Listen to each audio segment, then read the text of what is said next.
Национальный центр «Россия» – пространство гордости за свою страну и людей, которые в ней живут. Аналогов ему в мире нет. Здесь работает постоянная экспозиция «Путешествие по России». Это наглядная демонстрация достижений нашей страны в прошлом и настоящем. С момента открытия Национального центра в ноябре 2024 года прошло более 10 выставок. Мы сотрудничаем с лучшими производителями страны. В универмаге «Россия» можно найти продукцию, созданную руками и сердцем. В гастрономических рядах представлены кухни народов России. Через вкус можно многое узнать о стране, ее традициях и культуре. Национальный центр – это сотни культурных, образовательных, деловых и международных событий, важных для всего мира. Мы соединяем сердца на первом, единственном в мире свадебном фестивале. Это бережное сохранение традиционных семейных ценностей. Мы бережно храним память о подвигах героев и объединяем людей со всех уголков России, создавая живую связь прошлого, настоящего и будущего. Особое внимание уделяем молодежи и развитию их профессиональных навыков. В школах юного экскурсовода и журналиста мы признаемся в любви к родине. В 2029 году откроется новое здание Национального центра в Москве.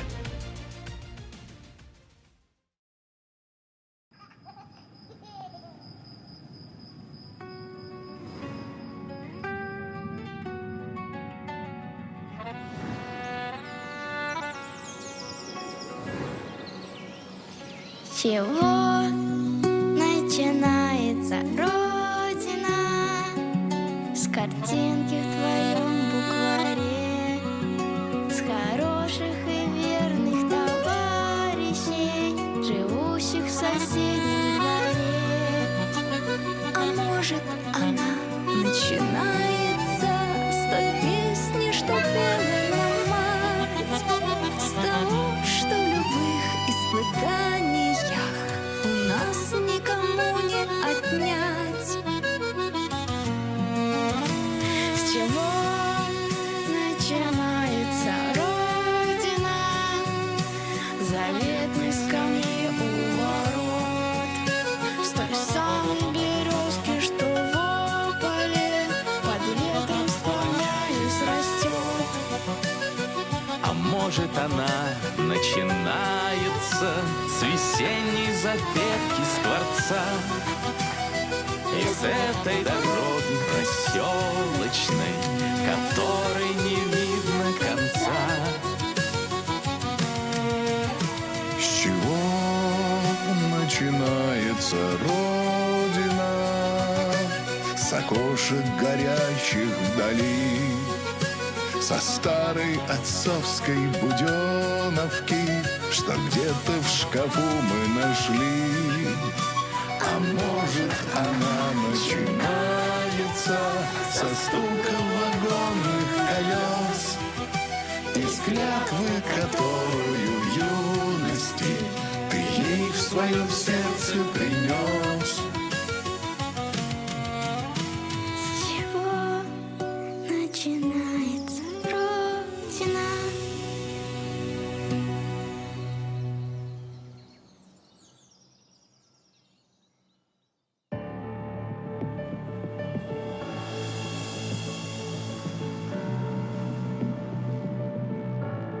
Дорогие друзья, я рада приветствовать вас в Национальном центре «Россия». Сегодня мы с вами поговорим о том, как наша страна формирует технологический суверенитет и уверенно движется к научно-технологическому лидерству.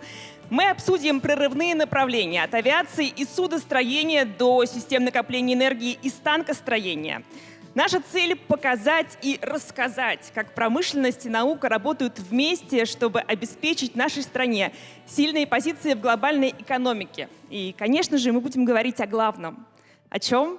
О людях, благодаря которым эти перемены становятся возможными. И сейчас я хочу пригласить на эту сцену нашего ключевого спикера, первого заместителя председателя правительства Российской Федерации Дениса Валентиновича Мантурова. Денис Валентинович, пожалуйста, проходите на нашу сцену. Здравствуйте! Мы рады приветствовать вас. И Отдаю вам слово. Уважаемые коллеги, добрый день. Сегодняшняя сессия дает возможность обсудить приоритеты государства через их влияние на качество жизни людей и отдельно обозначить роль наших граждан в достижении назначенных целей. Особую актуальность эта тема приобретает в год единства народов России.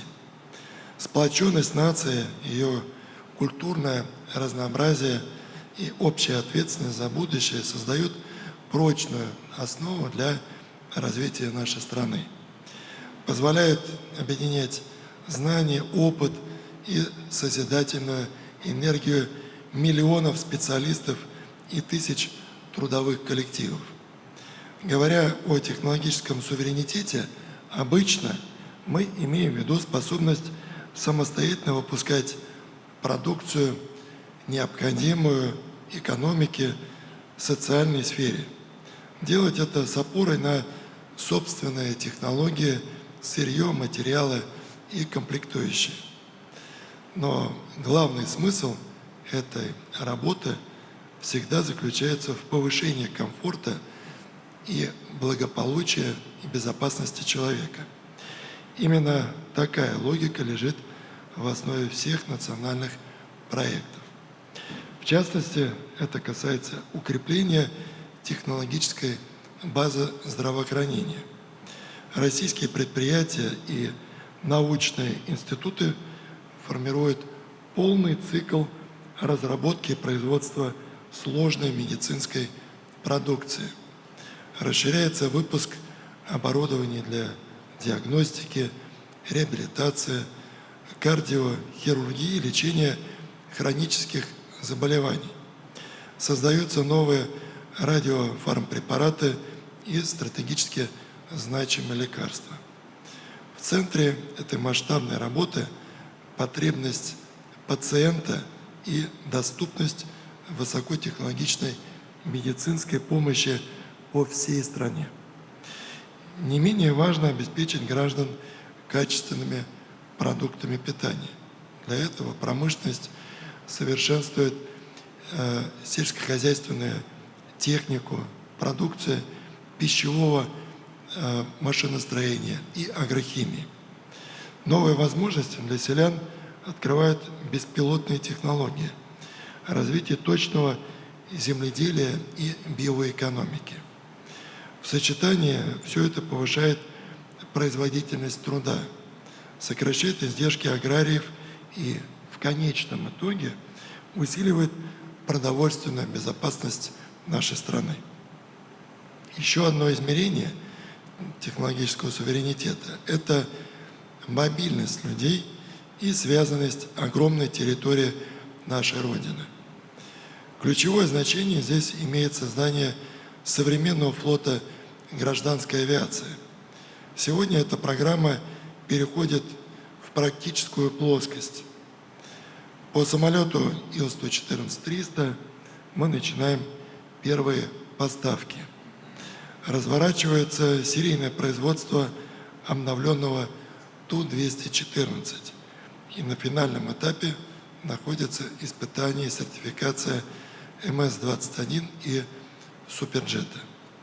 Эта линейка позволит гибко строить маршруты любой протяженности и расширять региональное авиасообщение.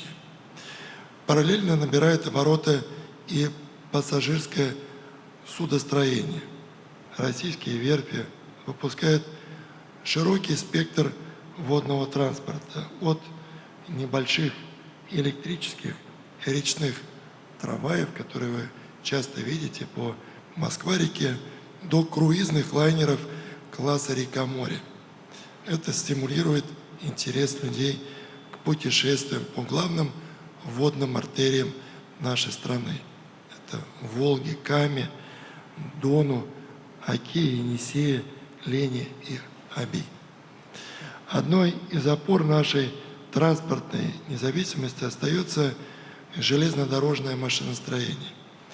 Следующий технологический рывок в отрасли связан с высокоскоростными электропоездами, передача которой которых заказчику намечено на 2028 год. Именно они станут основой для последовательного формирования широкой сети высокоскоростных магистралей. Ее развитие сократит время в пути, сблизит города и откроет новые перспективы для работы, учебы и туризма. Повседневная жизнь граждан, мобильность страны и устойчивость промышленности требуют надежной энергетики. Особое значение здесь имеет расширение серийного выпуска отечественного оборудования для генерации, включая газовые турбины большой мощности. Одновременно развивается возобновляемая энергетика и система накопления. Традиционно фундаментальную роль для России играет атомный сектор, где акцент сделан на строительстве новых энергоблоков, малых атомных электростанций и создании уникального замкнутого топливного цикла. За всеми этими инженерными успехами стоят не абстрактные мегаватты, а тепло и свет в домах, бесперебойная работа больниц, школ и предприятий. Технологический суверенитет сегодня невозможен без современной космической инфраструктуры.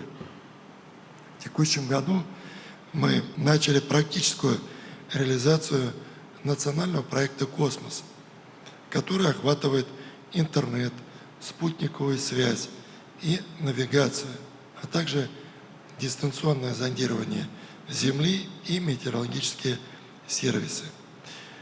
Эти решения востребованы всей экономикой, а гражданам дают равный доступ к образованию, работе, медицинским, государственным и финансовым услугам независимо от места проживания. Обозначенные мною направления опираются на общий технологический каркас. Его формируют станкостроение, робототехника, микроэлектроника, новые материалы и продукция химического комплекса. Зрелость этих отраслей определяет потолок возможностей обрабатывающей промышленности, а также качество и конкурентоспособность российских товаров. В заключение хотел бы особо подчеркнуть, что технологический суверенитет не просто создается в интересах граждан, а достигается их собственными усилиями. Поэтому развитый человеческий капитал является неотъемлемой частью нашей независимости. Это ученые и исследователи, конструкторы и инженеры, технологи, мастера и наладчики, сборщики и испытатели, специалисты в лабораториях и проектных бюро, у станков, производственных линий и на полигонах. Именно эти люди являются главной созидательной силой нашей Родины. Их знания, таланты и ежедневный труд превращают научные идеи в серийную продукцию, а масштабные проекты в реальное улучшение качества жизни миллионов наших граждан. Уважаемые коллеги, рассчитываю, что сегодня вы обменяетесь мнениями, идеями, и в полной мере мы смогли бы задействовать потенциал наших людей в решении задач технологического суверенитета. И по итогам диалога сформируете конкретное предложение для правительства, которое мы обязательно рассмотрим и будем обязательно использовать в работе. Желаю вам плодотворной работы и успехов. Спасибо за внимание.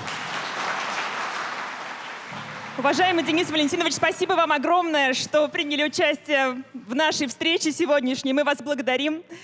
Денис Валентинович задал очень важный вектор нашего сегодняшнего разговора, обозначил много тем и направлений, о некоторых из них мы поговорим подробнее, о некоторых, потому что нам, согласитесь, тогда не хватит, наверное, и дня. А мы продолжаем наш разговор. Я приглашаю сейчас на сцену первого заместителя, председателя Комитета Государственной Думы по экономической политике Дениса Борисовича Кравченко.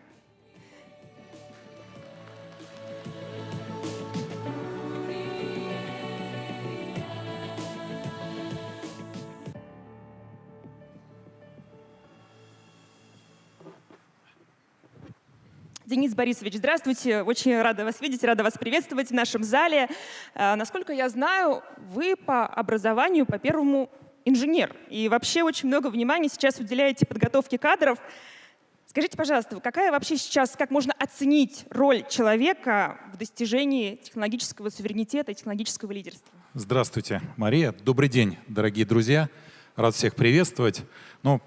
Очень интересно выступать после нашего первого вице-премьера Дениса Валентиновича Мантурова, с которым мы тесно достаточно взаимодействуем. И те сферы, которые он перечислил, те направления, которые сегодня обсуждались при подготовке нашего пленарного заседания, это и судостроение, и беспилотные системы, это и космическое направление, микроэлектроника и другие, или, например, сельское хозяйство и технологии, которые сегодня внедряются в сельском хозяйстве, все это невозможно без людей.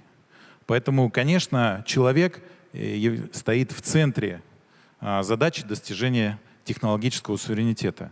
Я вам могу сказать, что мы со своей стороны, в Государственной Думе принимаем активно законы, которые нацелены на создание условий по достижению технологического суверенитета.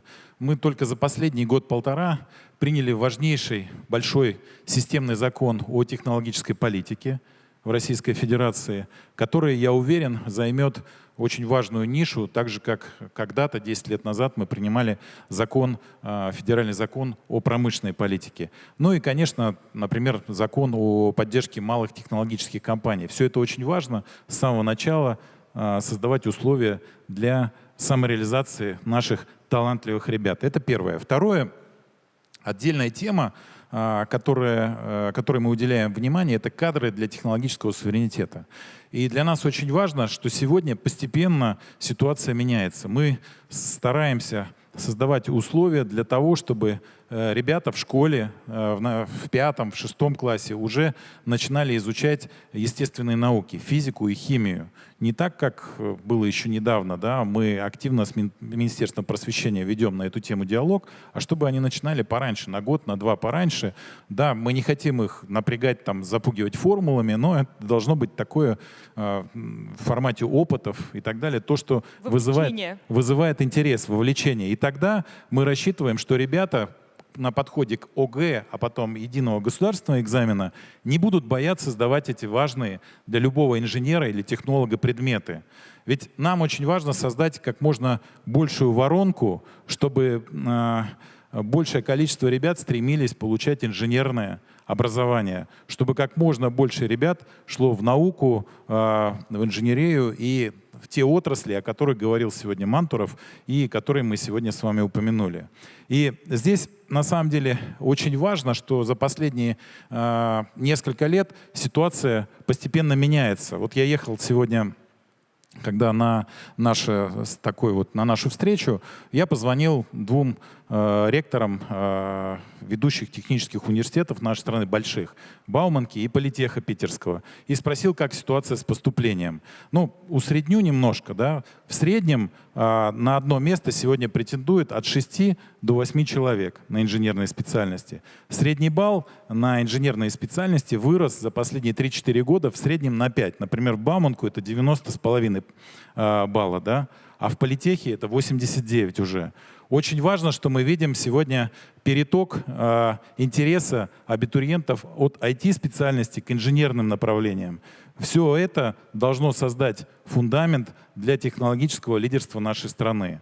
И на следующем этапе нам, во-первых, необходимо у университетов более практикоориентированное давать образование, которое являлось бы смешанным таким, да, чтобы можно было практические навыки получать во время обучения еще на тех или иных предприятиях. Вот, например, у нас в Подмосковье огромная агломерация. У нас только ракетно-космических предприятий больше десятка, где работает почти 40 тысяч человек.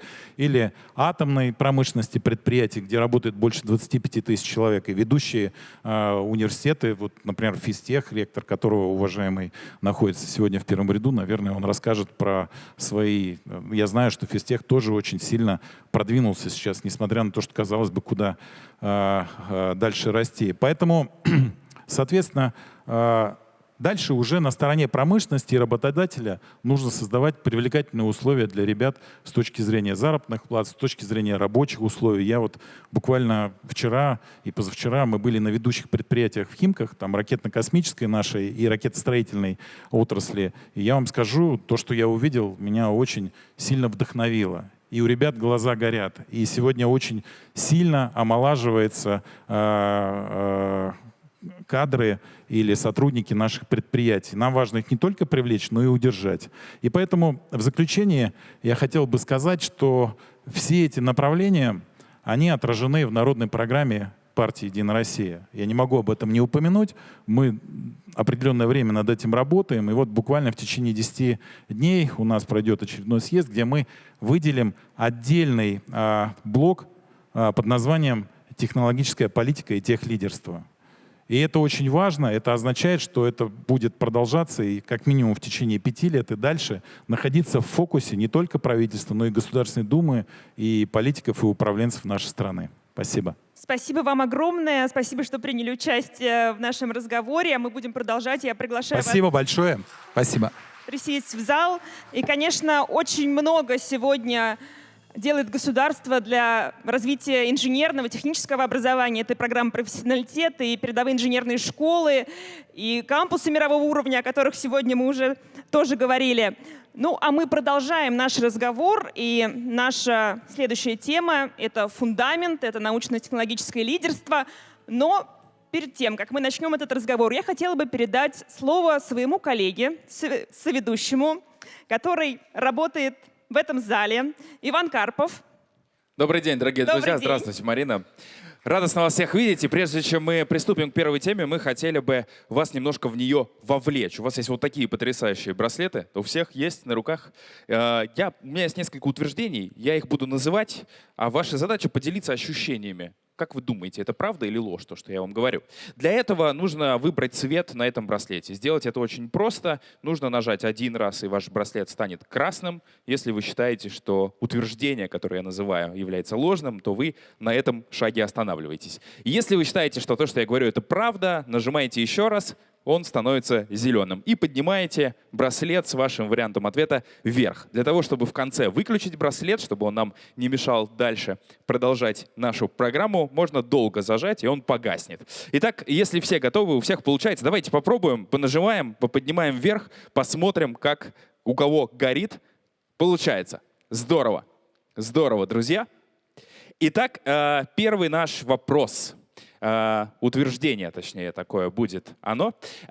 Правда ли, что российская компания стала рекордсменом по количеству поднятых одновременно в воздух беспилотников? Как вы считаете, правда это или ложь? Если правда, нажимайте, чтобы был зеленый цвет. И если считаете, что это ложь, нажимайте, чтобы был красный цвет. Можно поднимать смелее, не бойтесь, это не экзамен. Мы не будем вас ругать и ставить оценки. Ну, смотрите, я считаю, что большинство считает, что это правда. Есть и скептики, конечно, но, безусловно, правы те, кто говорит, что это правда. В 2020 году российская компания подняла в воздух более 2000 беспилотников одновременно. Марина, предлагаю об этом и поговорить. Спасибо большое, Ваня, спасибо огромное, зал. И я хочу с вами поделиться небольшим секретом до начала нашей сегодняшней встречи, нашего мероприятия, глава компании, которая установила вот этот рекорд в 2020 году, рассказал, что компания готовится к новому рекорду. И это ли не тот самый путь к технологическому лидерству? Двигаться, не останавливаться на месте и стремиться к новым победам. Вообще, научно-технологическое лидерство — это же не только про открытия, но и про то, как эти открытия превращаются в реальные продукты, рабочие места, экспортные позиции. Сегодня на нашей сцене лидеры технологических компаний, которые создают будущее, создают это наше завтра, уже сегодня и уже сейчас. Я приглашаю на эту сцену Линник Светлану Анатольевну, генерального директора Пегас Агро. Пожалуйста, аплодисменты. И Степанова Павла Викторовича, генерального директора Геоскан Москва. Добро пожаловать.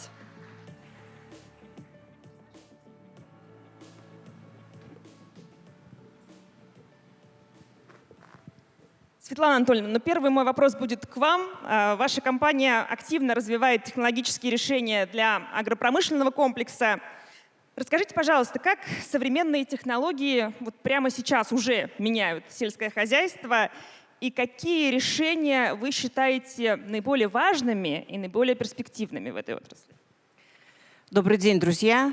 Здравствуйте, Мария. Большое спасибо за интересные вопросы. Сейчас я постараюсь в своем выступлении дать максимально развернутый ответ. Вы можете обратить внимание на видеоролик и познакомиться немножечко с нашим предприятием, с продукцией, которую мы производим. Я представляю отрасль сельхозмашиностроения. Мы производим самоходные сельскохозяйственные машины, которые вносят тем или иным способом удобрения в почву и осуществляют химзащиту растений. То есть все то, что кормит растение, питает и защищает его от вредителей, это вот осуществляется с помощью нашего инструмента. И действительно, на сегодняшний день сельское хозяйство является одной из самых высокотехнологичных отраслей. Мы с вами ежегодно видим этому подтверждение, слышим, вернее, с экранов телевизора. Слышим цифры, да. Слышим цифры рекордов, о которых о рекордных урожаях рапортуют аграрии. И, конечно, они предъявляют очень высокие требования к нам, к производителям сельскохозяйственной техники, потому что обеспечить эти урожаи необходимо каким-то инструментом. Инструмент должен соответствовать современным реалиям. То есть это и эффективность, и надежность, и высокая производительность, и бережное отношение к почве, потому что вы понимаете, что почва — это тот ресурс, который мы должны оставить в качестве наследия своим детям.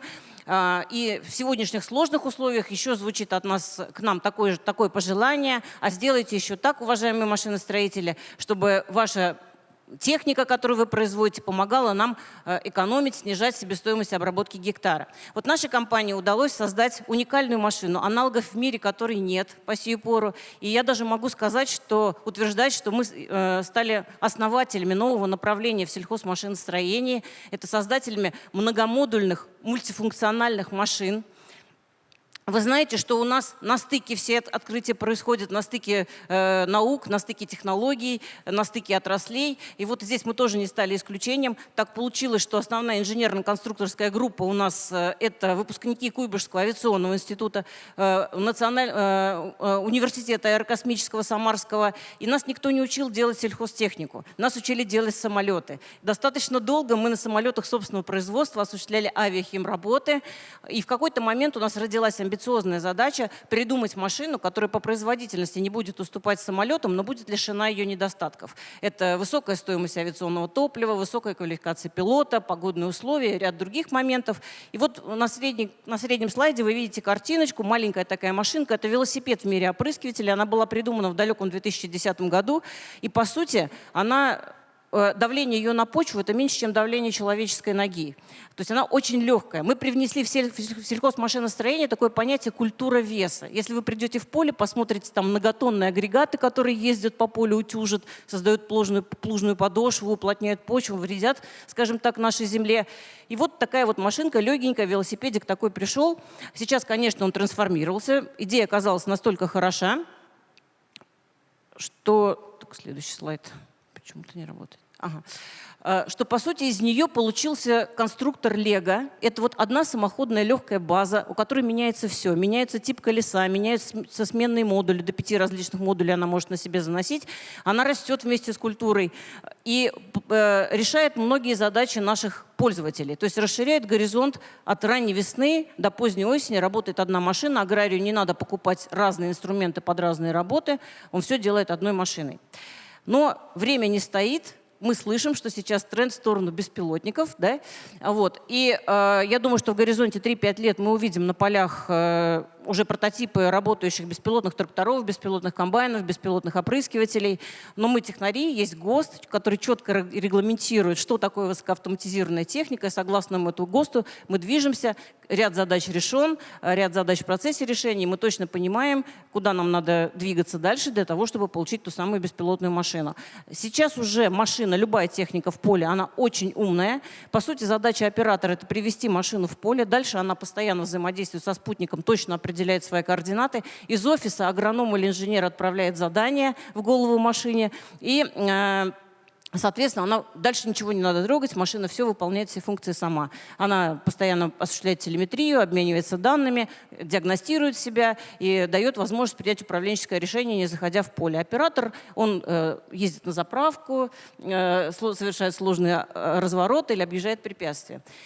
И, собственно, идея оказалась настолько хороша, что наше предприятие – это весь путь к успеху. За 16 лет мы из гаража выросли в завод, который входит в 5 крупнейших производств на территории Российской Федерации по производству сельхозтехники. Конечно, благодаря поддержке Минпромторга Российской Федерации, каждая наша новая машина, новый продукт – это НИОКР.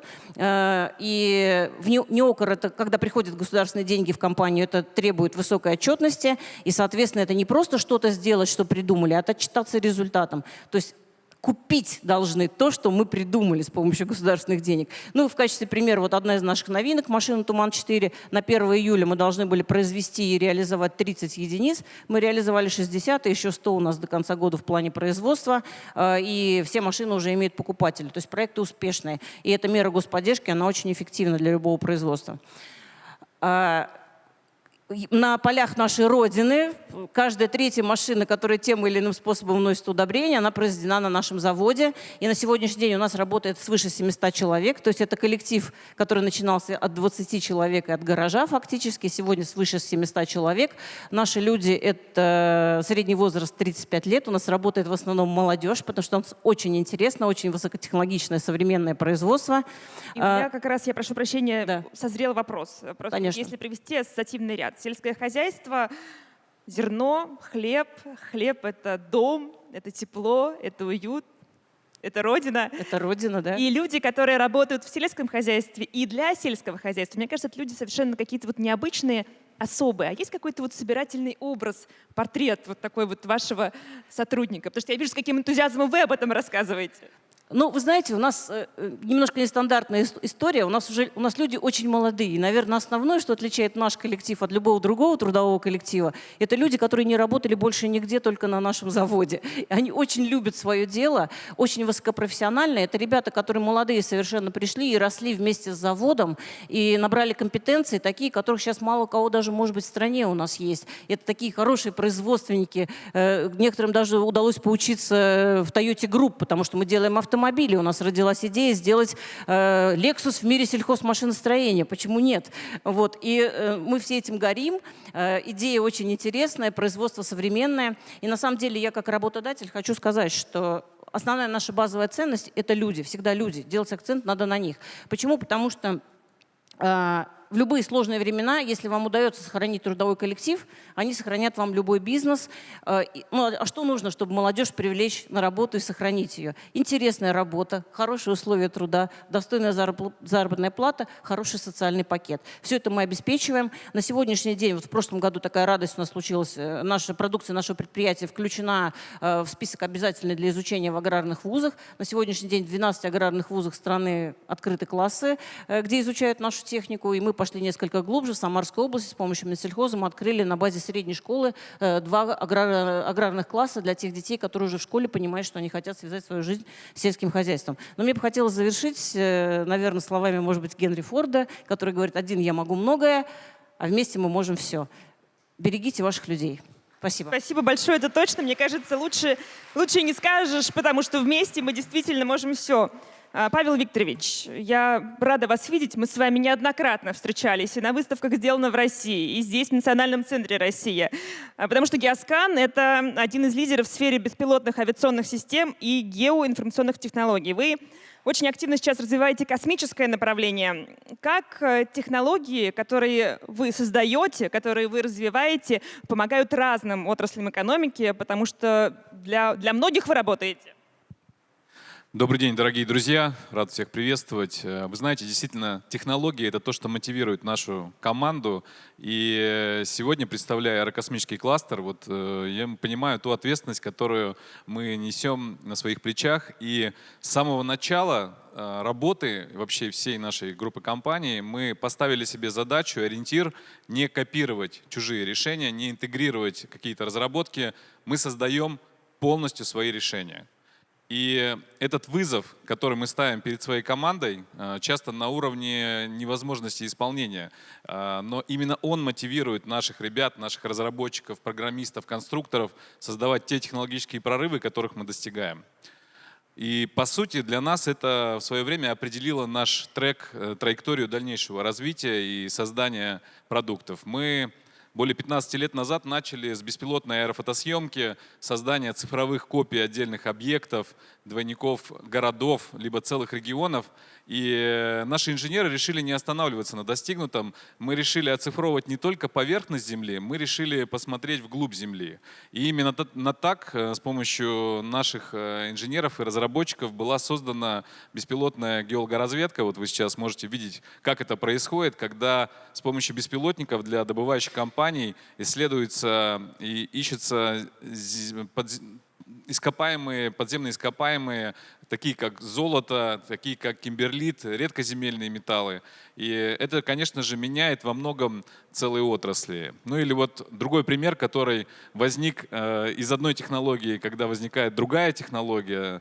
Один из наших студентов, Иван, который занимался разработкой образовательных беспилотников, робототехники, решил поэкспериментировать и запустить в небо 3, 5, 10. И дальше это уже доросло до 1000 беспилотников. И сегодня технологический рекорд, один из них, которых мы достигали в свое время, был реализован, когда 1000 дронов летают сейчас на 4 континентах, более 300 проектов уже выполнено на сегодня, и это стало серьезным таким коммерческим продуктом, проектом, который интересен не только в России, но и за рубежом. Использование этой технологии для групповых полетов дронов, показывания символов, образов, флагов, празднования, привлечения внимания к различным фестивалям, мероприятиям.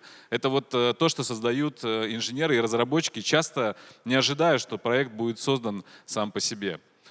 В 2020 году нам поступило предложение, как часто бывает неожиданно, сделать образовательный CubeSat. Это маленький спутник, который дает возможность провести исследователям какие-то практические эксперименты. Это исследовательский проект, и за эти 5 лет мы уже запустили на орбиту 17 спутников и привлекаем активно к исследованию космоса нашу молодежь, наших молодых ребят. Буквально в этом году будет запущена группировка по дистанционному зондированию Земли. То есть эти данные, которые будут получаться с помощью спутников, как раз и необходимы в экономике и для сельского хозяйства, для прогнозирования урожая, для предотвращения лесных пожаров, экологических последствий и так далее, и так далее. То есть все это технологически становится тем усиливающим фактором, который развивает нашу экономику и, по сути, дает возможность технологического развития. И всегда, когда мы говорим о технологиях, мы задаем себе вопрос, вот как вы думаете, а кто будет эти технологии создавать? Кто их будет развивать? И часто готового инженера, который способен делать этот рывок технологически, сложно найти в рынке. И спрос на них очень большой. Действительно, сегодня говорилось о том, что инженерное образование становится крайне интересным и важным. И именно это и стало фокусом для всей нашей команды. Мы понимаем, что люди — это наша ключевая ценность. Это наш, по сути, капитал человеческий, который дает возможность продвигать и развивать наши решения вперед. И в своей работе мы именно поэтому и создали образовательную линейку Геоскан Пионер, которая позволяет школьникам студентам колледжа, обучаясь у себя в школе, в университете, либо в колледже, получать возможность исследовать робототехнику, ошибаться, делать новые алгоритмы, разрабатывать новые конструкции. Это то, что позволяет максимально близко приблизиться к взрослым задачам инженеров.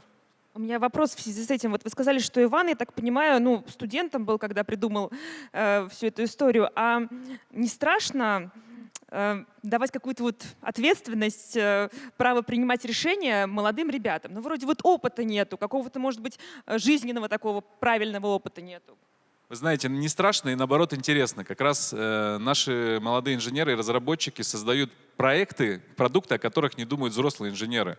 Еще один пример. Кирилл Стариков, это тоже наш сотрудник, который приходил стажером в шоу дронов в своем студенческом еще периоде. И сейчас он является руководителем космической программы по разработке наземных станций. Достаточно молодой парень, но достаточно умный, креативный, настойчивый в решении своих идей и проектов. И, собственно говоря, на одном из конгрессов молодых ученых он даже нашему президенту доложил свой проект. И теперь сеть наземных станций приема сигналов со спутника является таким вот инструментом, благодаря которому учебные заведения в стране и тысячи школьников получают возможность работать непосредственно с космическим аппаратом, отправлять ему свое задание, получать телеметрию, исследовать космос не просто в режиме симуляции, а в практической работе, когда спутник пролетает над учебным заведением. Поэтому мы видим огромный потенциал и интерес не только в России, но и за рубежом к нашим иностранным партнерам и в Африке, и в Персидском заливе, в Индии.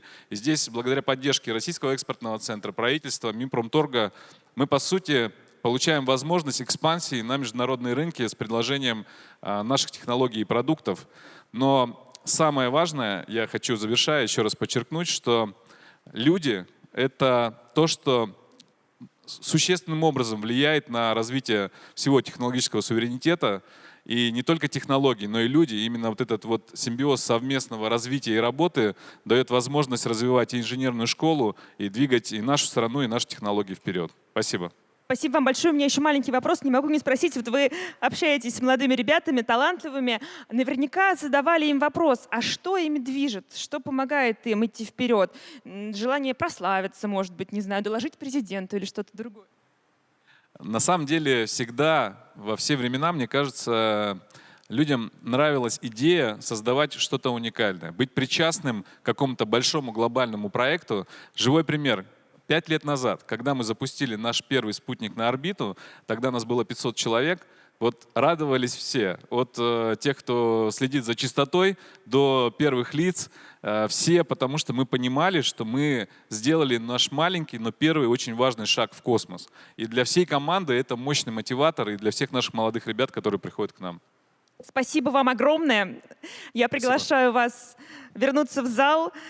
Ну, что ж, уважаемые друзья, то, о чем сейчас говорили наши спикеры, какие примеры приводили, показывает то, что технологический суверенитет — это не абстракция, это реальные проекты, это реальные результаты, и, безусловно, это люди. Молодые ребята с горящими глазами, те, кто работает уже давно, те, кто движется к нашему научно-технологическому лидерству вместе.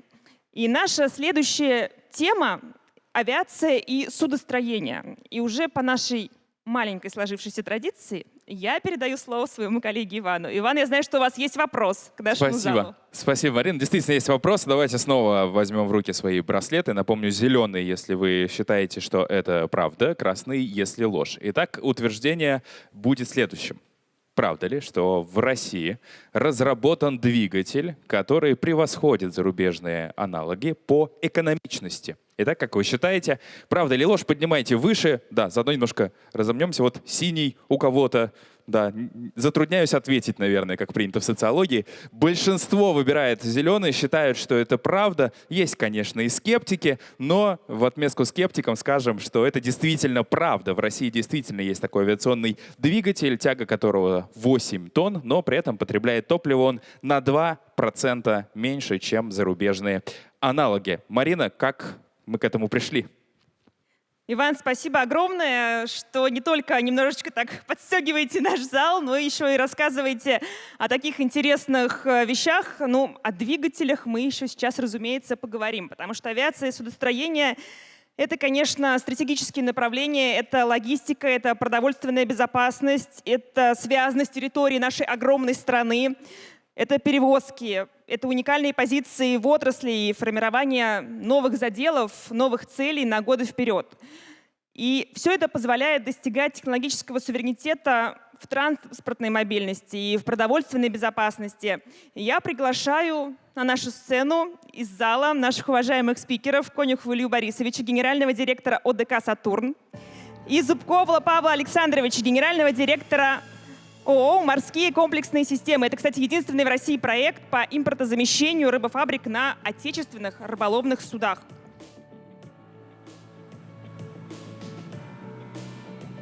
Здравствуйте, я очень рада вас видеть. Илья Борисович, первый мой вопрос будет к вам. Мой, мне кажется, уже любимый двигатель ПД-8, потому что я сама в своих сюжетных материалах очень много об этом говорила. Все, наверное, видели кадры испытаний. Я даже прикоснулась однажды к нему на выставке «Иннопром» в Екатеринбурге, если я ничего не путаю. ПД-8, какие задачи он решает и вообще какое имеет значение для авиационной отрасли импортозамещения? Да. Добрый день, уважаемые друзья, коллеги. Мария, добрый день. В целом, конечно, задача, она очень понятная. Это обеспечение пассажиропотока, перевозок, транспортная доступность, решение задач, которые поставлены президентом и первым вице-премьером для обеспечения, по сути дела,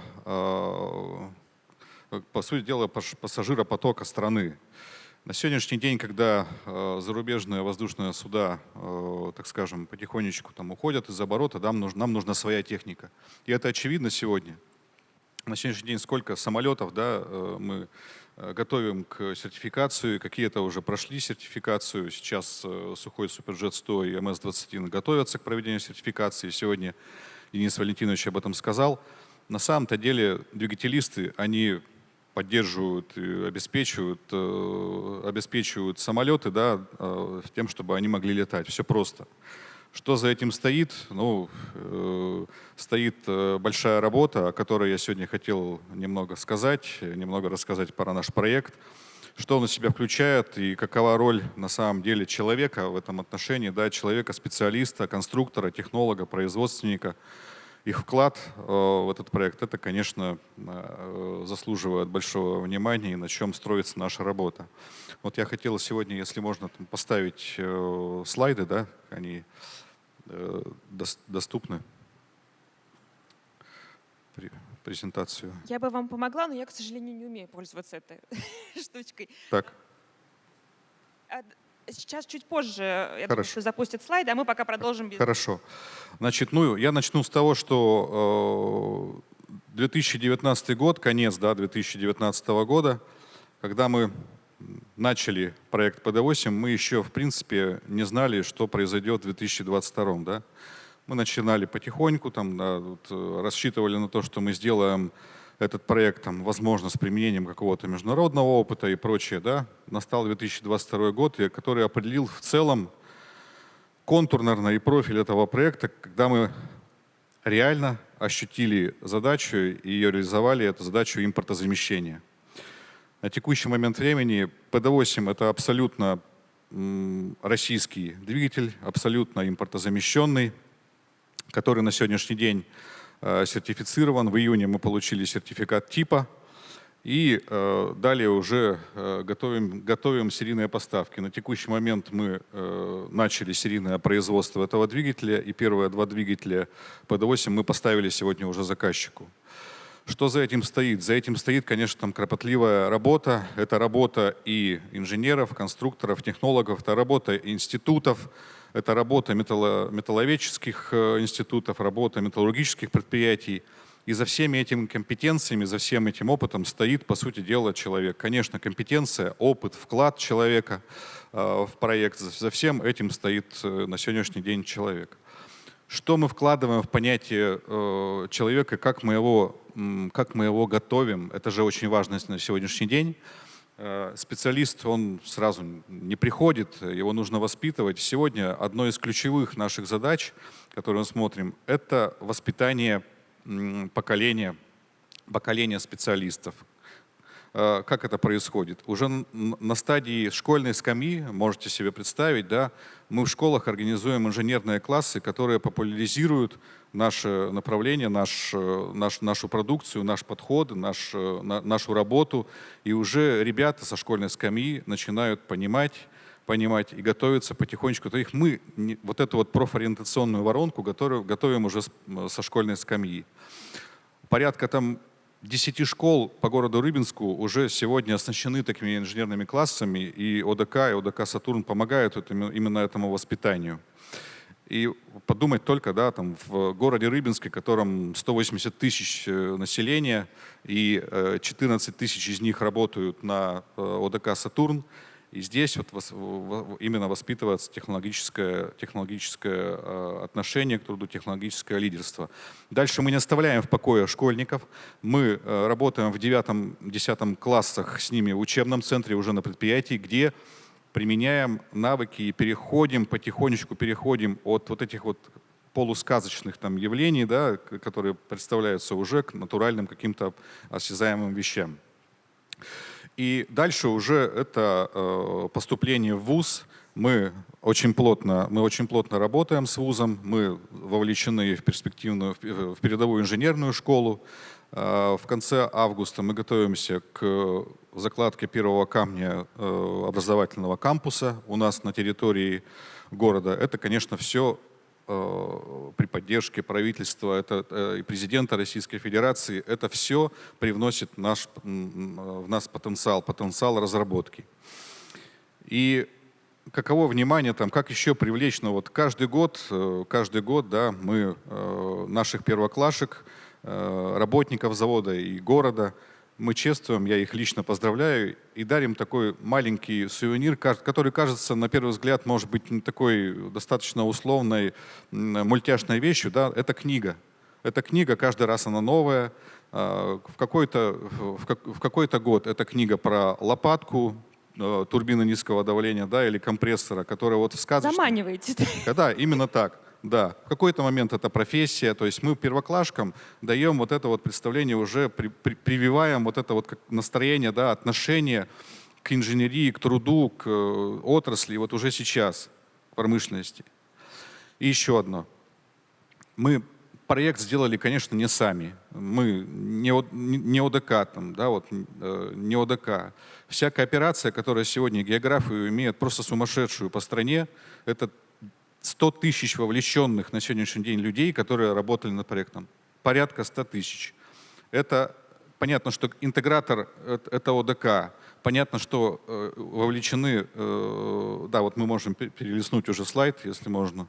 Да, понятно, что это государственная корпорация Ростехконтур, много предприятий входящих, но и за пределами корпорации Ростех вся страна участвовала в этом проекте. Еще раз, это вся металлургия, производство, это институты, это все, это соисполнители, вот это все, это же люди. Это люди, и это и есть технологический суверенитет, когда мы страной можем создать двигатель авиационный для гражданского применения, сами, одни, без никого. Нет ни одной такой страны в мире, если не ошибаюсь, кто бы сделал это в одиночку. Да, именно так. И я бы хотел еще сказать о том, что сегодня на самом деле ни одна страна в мире не делает этого. Мы оказались в такой ситуации, и на самом деле она сподвигает нас вперед, к движению вперед, к технологическому прорыву. И на сегодняшний день, если говорить о том, что PD-8 похож на САМ-146 и также предназначен для оснащения SJ-New, а впоследствии ремоторизации сухой Суперджет-100, да, они похожи, но они принципиально разные двигатели. Почему? Да потому что на сегодняшний день двигатель PD-8 сделан абсолютно из российских материалов. Это абсолютно новая технология. Нам пришлось в стадии разработки с институтами и с металлургическими предприятиями, по сути дела, развивать и осваивать абсолютно новые материалы. Это спасибо вам огромное. У меня к вам будет короткий такой относительный вопрос, не про технологии. Мне кажется, что возрождение основ авиастроения — это, как сказать, восстановление какой-то исторической справедливости, да, истории наших праотцов. Например, моя бабушка во времена Великой Отечественной войны работала на авиационном заводе, будучи ребенком, к слову. И вот какие у вас были эмоции и эмоции вашей команды, ваших сотрудников, когда вы поняли, что да, получилось, сделали? Мария, спасибо за вопрос. На самом деле это прямо вот Павел Викторович выступал. Это также вот это настолько радость, да, там команды, когда достигаются эти результаты, когда ты проводишь испытания по обрыву лопатки вентилятора, это очень тяжелое нагруженное испытание, когда лопатка должна оборваться и остаться в контуре двигателя.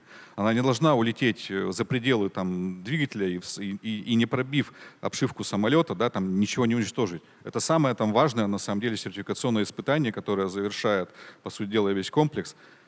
И это проходит. Двигатель глотает лопатку, она пролетает в проточной части, небольшой хлопок и там огневая вспышка, и все. И дальше тишина, и двигатель продолжает работать после этого. И это счастье. То есть двигатель на сегодняшний день состоялся, а команда, которая сегодня работает, движется вперед. Почему? Ура, кричали? Ура кричали. Ура кричали, и шампанское было, и все было. Это единение, понимаете, это технологическое единение отрасли. Это не единение ОДК, не единение Ростеха, это единение отрасли и страны. Да, еще раз хочется это подчеркнуть. Спасибо. Именно страны. Спасибо вам огромное, Павел Александрович. Мой вопрос к вам. Ваш проект единственный в России по импортозамещению рыбофабрик на отечественных рыболовных судах. Вообще расскажите, в чем уникальность этого решения и как это стало возможным? Как у вас это получилось? Добрый день, друзья, коллеги. Добрый день, Мария. Спасибо за вопрос. Ну, я хотел бы немножко, знаете, начать с другого. Вот я, сидя в зале и вот сейчас, вот, находясь здесь, думаю, я прошел вот 90-е годы, закончил военно-механический институт, легендарный институт в Ленинграде, и прошел, вот, знаете, тот момент, когда промышленность была не нужна. Когда не стоял вопрос о технологическом суверенитете, даже о людях не стоял. Посмотрите сейчас, какое название. С чего начинается Родина? Вот это вот, знаете, прям сердце прям замирает от таких слов и от этой песни, которая была. Потому что мы возрождаемся. Начиналось все достаточно давно у нас. Я как промышленник, как инженер, создавший не одно производство, могу сказать, еще в 2014 году я перевез завод в Великобританию и сделал прорыв в своей области в судостроение. Это было быстро, неожиданно и в то же время очень сложно. Уже тогда у нас были проблемы в 2014 году, еще даже до Крыма. В 2022 году страна столкнулась с серьезнейшими вызовами. Представляете, вот мы настроились на работу с партнерами зарубежными, да, вот страна, и вдруг эти партнеры нас обманывают и предают, и не поставляют, не делают поставки даже оплаченного оборудования, в том числе и для рыбопромысловой промышленности, для рыбаков, рыболовов. И стоял вызов, что делать дальше. Мы сразу приступили в своей части в работе по импортозамещению, ускорились, причем в разработке мы постоянно велись, тут мы максимально ускорились. И нас еще поддержало Министерство промышленности и торговли. И нам надо было в сжатые сроки за 2 года сформировать целую рыбофабрику. Представляете, что такое рыбофабрика? Это фабрика, которая перерабатывает рыбу. От момента ее как поймали, дальше ее перерабатывают, и уже в конечный продукт замораживают и прямо можно потребителю передавать. Это серьезная техника. Знаете, когда я брался, честно говоря, вот был какой-то небольшой страх, что а вдруг не получится. И мне помогли мои коллеги, молодые ребята. Вот здесь, кстати, руководитель инженерного центра, который, ему, наверное, было чуть больше 35 лет, когда он взялся за эту работу создать инженерный центр и пригласил очень много молодых ребят. И я вспомнил себя, закончивший военмех, институт. Когда мы вышли, у нас глаза горели, мы хотели создавать, творить. Что такое инженер? Это творческая работа, это нужно создавать, что-то творить. И популяризация инженеров, профессии инженеров, технологов, конструкторов – это очень важный элемент в нашей стране, потому что это действительно технологическая безопасность, и это люди. И вот эти молодые ребята создали вот рыбофабрику. Знаете, вот момент, когда вот запуска, тоже вы сказали, глаза горят. Мы запускали испытательный центр уникальный в России, потому что негде испытывать были рыбофабрики, мы ее собрали. И уважаемые гости приехали, Дмитрий Николаевич Патрушев, Шестаков Илья Васильевич, Каримов Альберт Анварович. И вот надо было нажать кнопку. И, знаете, была тревога, а вдруг не заработает. Я помню такой момент, вот мы все собрались и нажимаем эту кнопку. И я ребятам звоню по телефону, говорю, ну как, они все заработает, все нормально будет. И вот их уверенность, понимаете, вот это, я вспомнил себя, какие мы молодые. Поэтому, конечно, нужно поддерживать это направление и не останавливаться. Почему не останавливаться? Вот мы часто говорим о промышленности, о развитии, но забываем о некоторых вещах, в том числе экономических. Вот я такой пример рассказываю. Вот, например, диван стоит 1000 рублей. Если он произведен в России, здесь 600 рублей налогов. 600 рублей налогов. Это прибыль государства. Это социалка, это обороноспособность страны, это детские сады, это школы, это университеты, это наше будущее. И я постоянно не устану говорить, если мы покупаем за границей то, что делается в России, мы наносим действительно ущерб государству, потому что вот эти деньги уходят не нашим детям, не нашим поколениям. Потому что вот это технологический суверенитет, это фундамент новым поколениям, нашим детям, нашим внукам, которые мы создаем. И вот эти налоги, которые мы, промышленники, платим, ведь, знаете, я создавая промышленное предприятие, у меня всегда стоял вопрос, может лучше купить и продать? Это же проще. И денег заработаешь. И вот мы сталкиваемся с тем, что до сих пор еще у нас ставится приоритет в некоторых случаях таким компаниям, где 2-3 человека всего. И представьте, у нас в компании порядка 1000 человек работает. Это постоянная работа, это постоянная загрузка. И при этом, покупая где-то за рубежом то, что можем производить, наши промышленные предприятия задыхаются от нехватки заказов. Поэтому вот моя такая вот рекомендация и предложение – делать акцент на промышленные предприятия, делать акцент на защиту рынка, российского рынка. Потому что, знаете, вот пример скажу, вот я затронул вопрос, что я из Англии привез завод. У этого завода были контракты импортные в разные страны, начиная Англия, там Франция, Германия, Америка. Как только привезли в Россию, все они отказались работать. Я говорю, почему?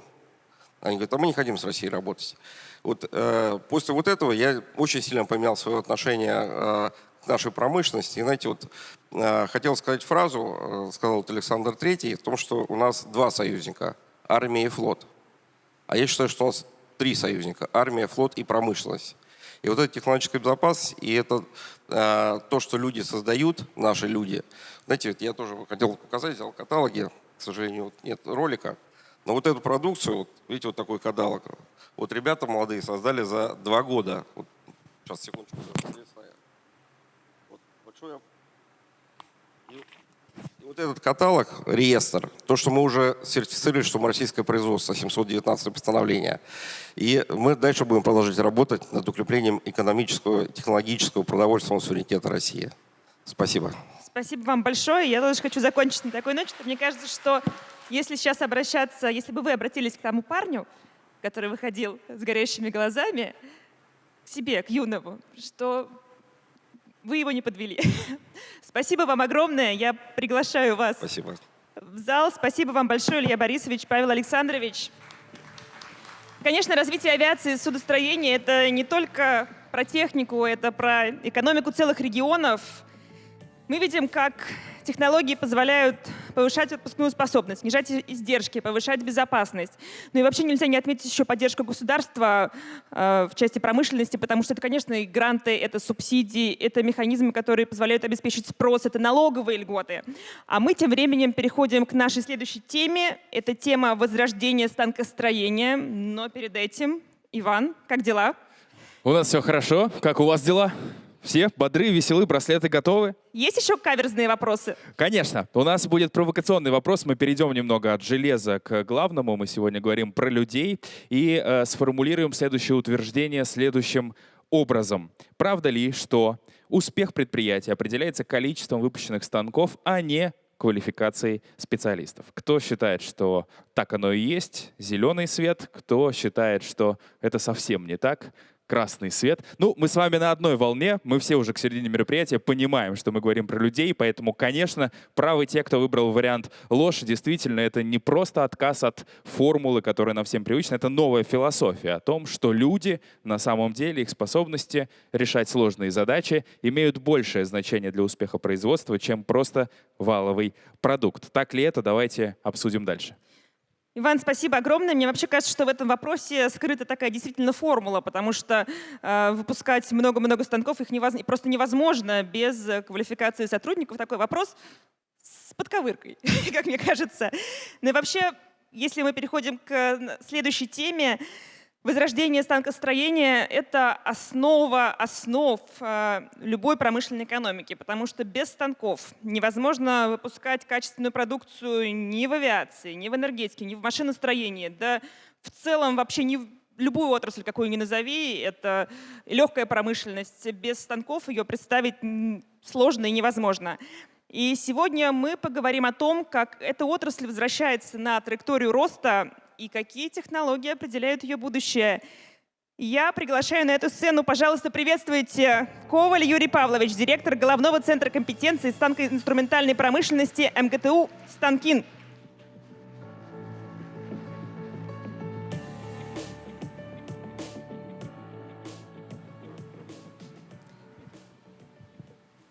Юрий Павлович, здравствуйте. Я рада приветствовать вас в нашем зале, на нашей сцене.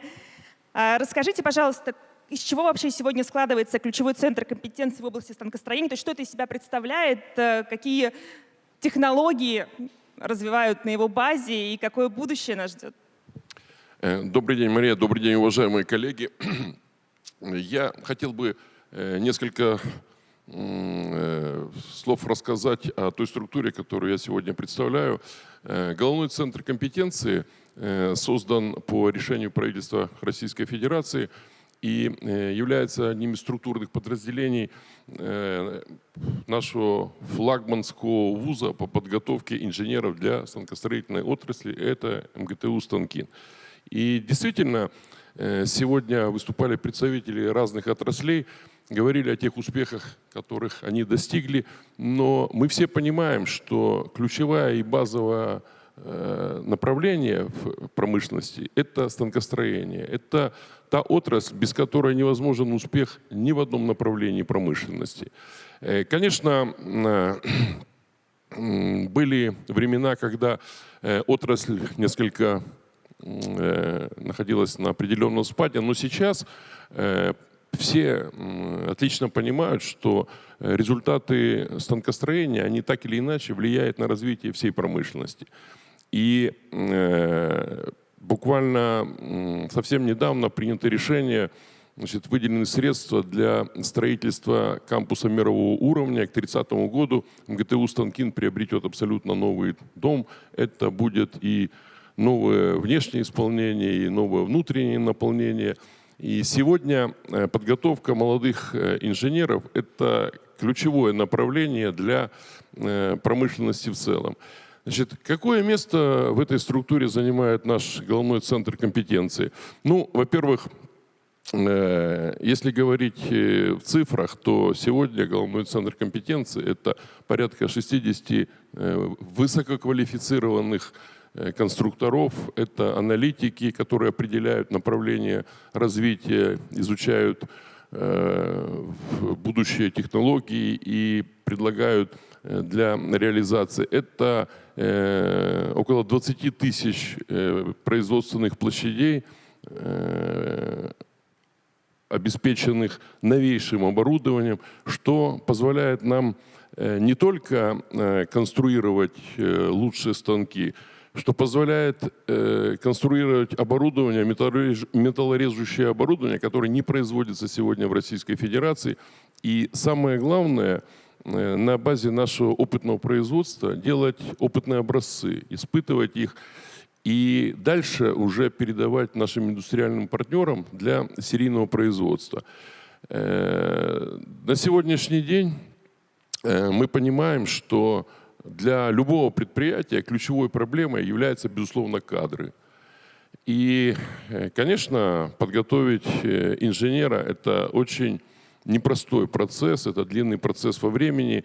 Есть вещи, которые можно ускорить за счет вложения больших денег, за счет привлечения большего количества людей. Ну, например, там, на стройке. Там, можно больше людей привлечь, можно меньше. Можно больше денег вложить, и быстрее пойдет стройка. Нельзя вложить больше денег и сократить процесс подготовки инженера. К сожалению, нужно определенное время. Мы помним те времена, и я думаю, многие в зале помнят те времена, когда профессия инженера была, ну, скажем так, не очень востребована в обществе. В большей степени наша молодежь выбирала профессию менеджеров, экономистов, юристов. Сегодня ситуация изменилась. Сегодня стране нужны инженеры. И вот здесь выступающие говорили о том, что действительно там приводили статистику, аналитику, что в последнее время и конкурс на инженерные специальности, и количество людей, желающих стать инженером, вырос. Здесь сегодня многие выступающие рассказывали о том, что профессия инженера, она действительно престижна сегодня, и рассказывали о том, какие формы и методы они применяют для привлечения молодежи в вузы на инженерные специальности. Коллеги, ну вот если кто-то в зале еще не определился с профессией, а те, кто определился, то у вас есть дети, которые не определились, определяйтесь. Лучше профессии инженера, станкостроителя, полученного в Станкине, нет. И у меня есть неубиенный факт. Я думаю, что немногие вузы страны могут похвастаться тем фактом, что 2 их выпускника являлись и являются председателями правительства Российской Федерации. В том числе и нынешний председатель правительства Михаил Ильич Мишустин является выпускником Станкина. У вас там доска почета очень, очень-очень. Что нового и как мы пытаемся сегодня работать с нашей молодежью, потому что, безусловно, можно придумать самый сложный станок. Можно, ну, не знаю, там, придумать самую сложную технологию. Но без человека это все груда металла. Сегодня, к сожалению, у многих молодых людей производство, завод ассоциируется, ну, с каким-то там архаическим там, с местом, с грязью, с грохотом. Сегодняшний станок – это не грохочущий пресс. И сегодня пульт управления станка, он очень схож с пультом управления в истребителе. Поэтому мы должны переломать это сознание у людей, показать, убедить, и нам это удается.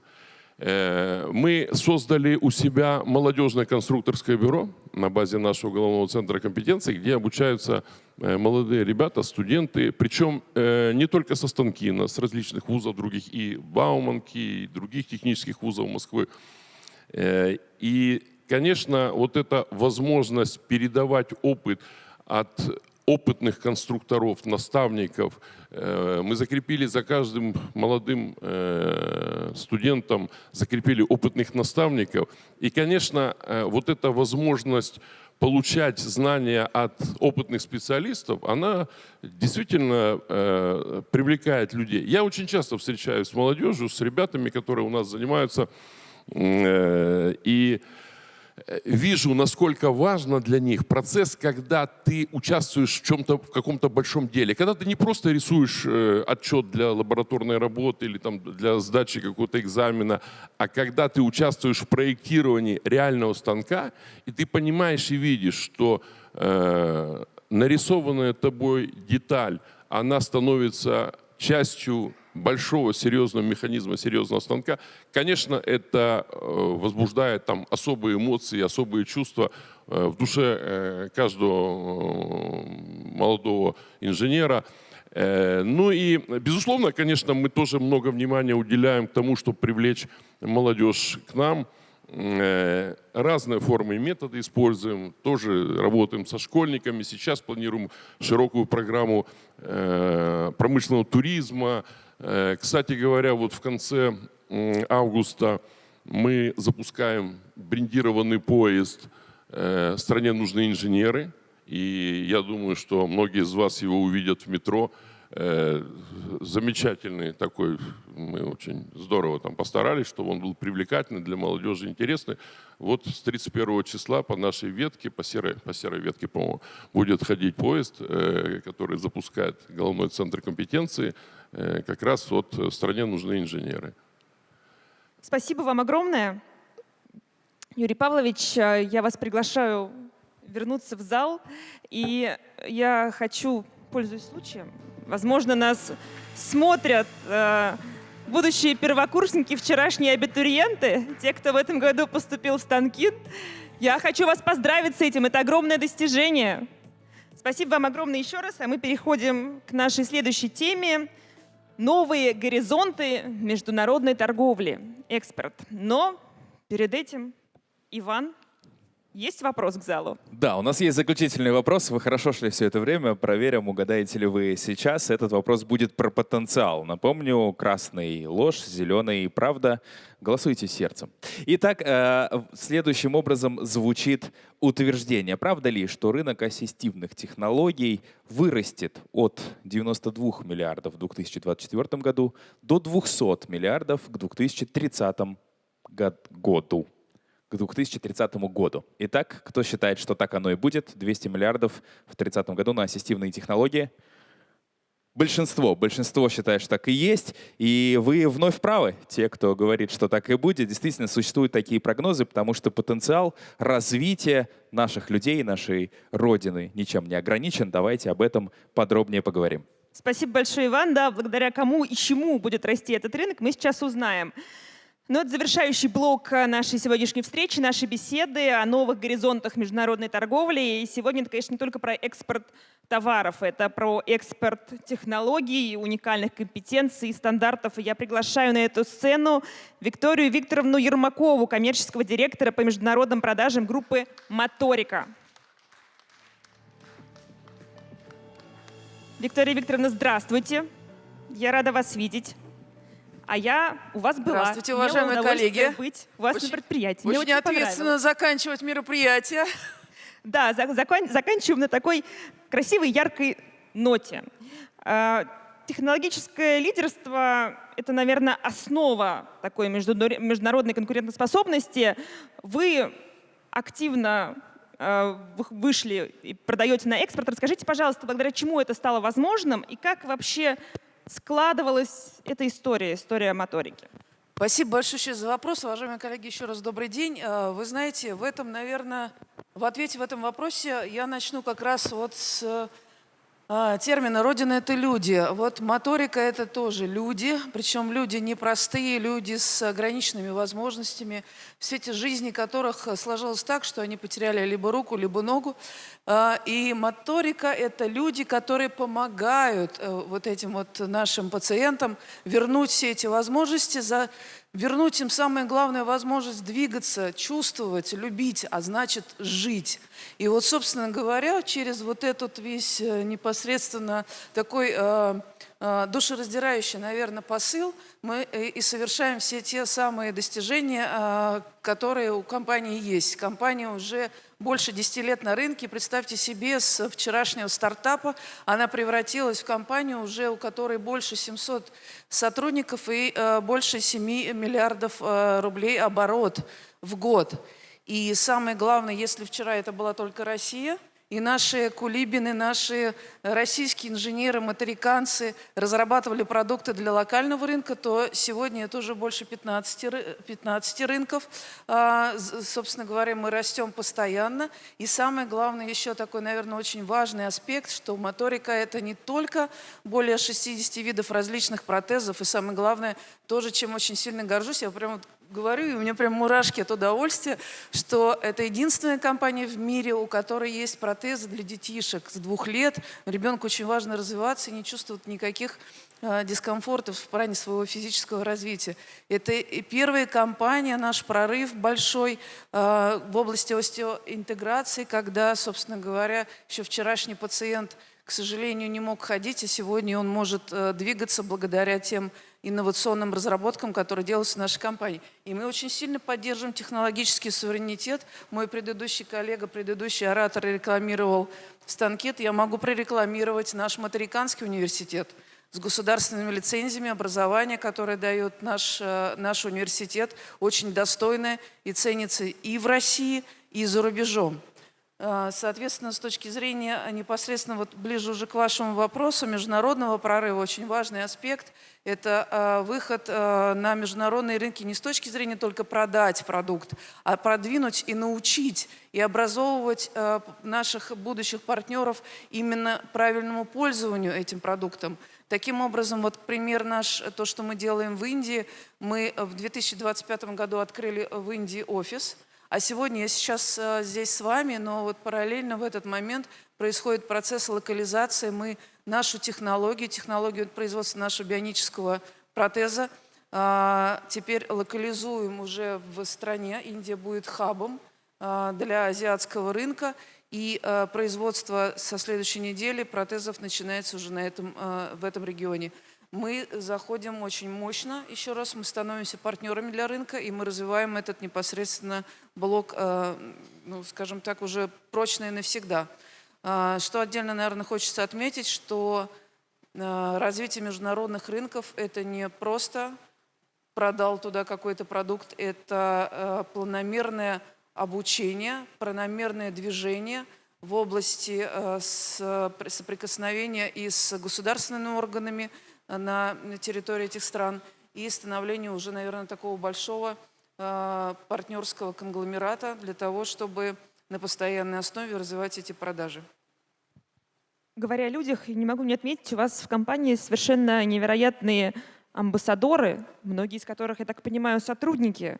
Да, абсолютно так. Девчонки, которые подбирают себе протез под цвет платья. Вы знаете, среди наших амбассадоров, извините, пожалуйста, есть совершенно потрясающие люди. У нас есть люди, которые снимаются в кино и очень успешно. И у нас есть замечательный парень, который играет на гитаре. У нас есть ребята, которые прошли СВО, и мы этим очень сильно гордимся. И самое главное, что их основная задача – это помочь обычным пользователям пользоваться протезом, не бояться его, а наоборот, только скорее, быстрее научиться, опять-таки повторюсь, чтобы вернуть себе возможность двигаться, чтобы вернуть себе возможность любить, чувствовать и наслаждаться жизнью. А если говорить о качествах, которые присущи этим ребятам, сила духа, здесь все понятно. Вот такое что-то необычное. Может быть, какую-то историю вспомните, связанную с кем-то из ребят, которая вас особенно потрясла. Вы знаете, наверное, в этом отношении у каждого совершенно потрясающая история. Если вы можете себе представить, что в нашем офисе огромное количество картин, которые создаются этими людьми. Вот я вам честно скажу, что я могу нарисовать, ну, наверное, зайчика, ежика, там, ну, может быть, елочку, солнышко, да, это максимум мой. А представьте себе, что человек с помощью протеза рисует такие картины, что Куин же мог бы позавидовать на самом деле. Просто потрясающие вещи. Или еще раз, если, например, допустим, девушку, которая точно так же снимается в кино, она настолько делает это филигранно и настолько красиво, что на самом деле ощущение того, что у нее в этот момент одет протез на руке, даже оно просто отсутствует. Это такая легкость и такое, я не знаю, это, наверное, какое-то волшебство. А мне очень, я горжусь тем, что я как раз могу, наверное, быть причастна к вот этому волшебству, работая в такой компании. Спасибо большое. И, наверное, важно отметить, что это команда, и это делаете вы вместе. Да, это абсолютно так, это команда. И, пользуясь случаем, я хочу как раз этой команде передать большой-большой привет. Я вас всех очень люблю. Спасибо вам огромное. И на такой, мне кажется, потрясающей ноте я предлагаю нашу встречу завершить. Я подвожу ее к концу. Мы сегодня говорили о технологическом суверенитете, о научно-технологическом лидерстве.